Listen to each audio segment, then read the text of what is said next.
The peninsula, with its largely Russian population, became part of Ukraine in 1954. Since then, Sevastopol on the Black Sea has served as a base for the Russian Navy. Crimea is likely to resist closer ties with Europe, now that President Yanukovych has fallen from power. On Wednesday, there were outbreaks of fighting between pro-European and pro-Russian groups. The latter are calling for a referendum on whether to secede from Ukraine. However, the country's designated prime minister said there was no question of Crimea's secession. The new government will do everything and use all legal means to stabilize the situation in Crimea and to convince the entire world and all Ukrainian neighbors that Ukraine is a sovereign, united country and no separatism is allowed. The crisis in Ukraine is being followed closely both by the West and by Russia, which on Wednesday placed its military on alert, especially troops stationed along the Ukrainian border. Nobody should make mistakes at this point, and the United States is committed to Ukraine's sovereignty and territorial integrity at this critical time. NATO is also concerned. NATO Secretary General on Thursday urged Russia not to take any action that could provoke a further escalation of tensions. The Kenyan President Uhuru Kenyatta has promised to send 300 extra troops to South Sudan to bolster the overstretched United Nations peacekeeping force in South Sudan. President Kenyatta was speaking in Juba following talks with President Salva Kiir on how to end the crisis that gripped the country late last year. We have more in this report. UN peacekeepers as they entered Malakal on Wednesday. The capital of the Nile state in South Sudan was deserted following a recent attack. Peacekeepers said they found hundreds of bodies lying along the roads. Buildings had been looted and burned. Peacekeepers found patients at the local hospital who had been shot or knifed to death in their beds. The hospital equipment was looted or vandalized. The UN humanitarian coordinator was astounded by the slaughter. I'm really very, very moved by what I saw in Malakal. I was here 4 weeks ago with Valerie Amos, and it was a city that was coming back to life. Well, that life has come to an end.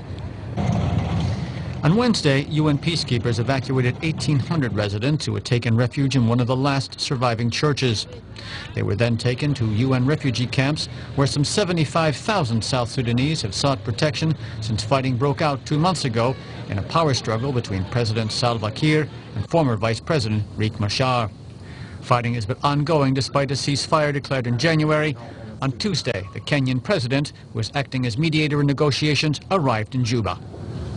You do not want to see all of these efforts, all geared towards ensuring quick, speedy resolution, peace for the people of South Sudan, and stability for the whole region. President Kenyatta said that an additional 310 troops will be deployed as part of the UN mission. Since the conflict began in December, more than 1,000 people have been killed and nearly 100,000 driven from their homes. A summit of the Common Market for East and Southern Africa, COMESA, has opened in the Congolese capital, Kinshasa. However, the presence of Sudanese President Omar Hassan al-Bashir has angered some Western-funded human rights organizations seeking his extradition to The Hague to face alleged war crimes charges. The ICC has called on the Congolese government to arrest General Bashir, but as we hear in this report, the Congolese government will likely ignore the request. Relaxed Omar el-Bashir is taking part in the gathering of the COMESA, the Common Market for Eastern and Southern Africa, in Kinshasa. The International Criminal Court in The Hague has issued 2 arrest warrants for the President of Sudan for war crimes and crimes against humanity. But Kinshasa is sticking to the African Union party line. We are obliged to follow a binding resolution for the non-execution by African Union member states of mandates against heads of states while they are in office. Omar el-Bashir arrived in DR Congo on Tuesday. That night, 90 local associations called for his arrest. The NGOs criticized the position of the Congolese government and also the African Union. What the AU is doing is based only on the actions of a small group of leaders who do not respect human rights in their own countries. They do not want to arrest him because they don't want to find themselves on the sides of the victims of the crimes in Darfur, like the victims of crimes committed on Congolese territory. DR Congo has on several occasions handed over its own nationals to the international courts. Its refusal to do so for Omar al-Bashir is a step backwards, according to human rights associations. This way of acting selectively can only darken the image of the country. It appears to be a two-speed justice system. We take an interest in the strongest people and protect them, and we crush the weakest. On Thursday, the International Criminal Court officially asked the DR Congo to arrest the Sudanese president. However, the request will most likely go nowhere as Kinshasa refuses to change its position.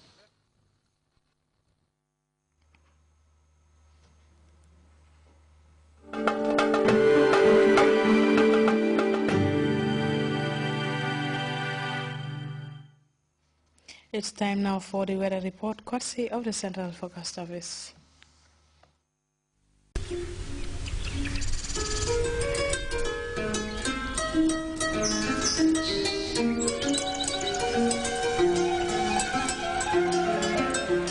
The source assures us of a continuous flow, and from there, everything follows.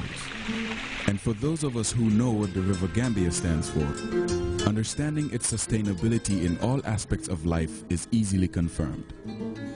The River Gambia provides nutritious delicacies as food, while it provides its wildlife a balanced ecosystem. This river, as a sanctuary, is committed to its inhabitants' needs without season. And as you travel along, all these values are replicated in one company, Elton. Just like the River Gambia, leads in its commitment to values that matter most. Elton, championing the vision for a new generation.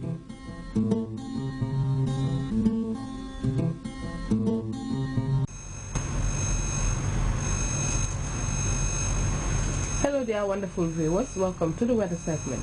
We experienced a warm and dry afternoon over most parts of the country, whilst the satellite picture indicates convective activities over parts of Gulf of Guinea states, likewise the central and parts of southern Africa. Elsewhere indicates stable conditions. Tonight will be cool, dry and partly cloudy, becoming hazy and breezy later in the evening. Tomorrow morning it will be variably cloudy, hazy and breezy, becoming warm in the afternoon. Light to moderate northeasterly winds will dominate the flow across the country, and the speed will vary between 15 and 30 kilometers per hour. Minimum temperatures will be 16 degrees Celsius over the North Bank region, 18 over the West Coast region, 19 over Greater Banjul, Lower River, likewise Upper River region. Central will record the highest with 21 degrees Celsius. Maximum temperatures will be 34 degrees Celsius over the Greater Banjul area, 35 over West Coast and North Bank region, 36 over Lower River, while Central and Upper River will record 38 degrees Celsius. Low tides will be 0.2 meters at 2:52 a.m. and 0.1 meter at 3:04 p.m. High tides will be 1.7 meters at 9:14 a.m. and 1.9 meters at 9:36 p.m. Waves will vary between 1 to 2 meters high, southeasterly swells. The sun will rise at 24 minutes after 7 in the morning and will set at 14 minutes after 7 in the evening.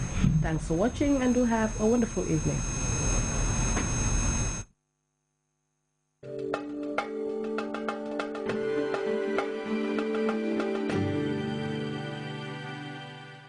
From the weather report, a quick reminder of our headlines.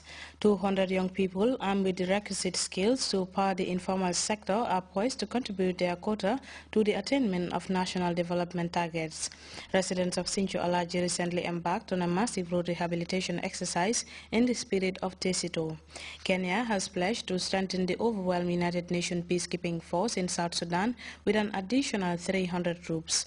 And Ukraine's new leaders have unveiled a cabinet against the backdrop of fears the largely Russian-speaking Crimea region could secede from the rest of the country. That's all in this edition of the news. Thank you very much for watching. We'll be back at 10 with another bulletin. Meanwhile,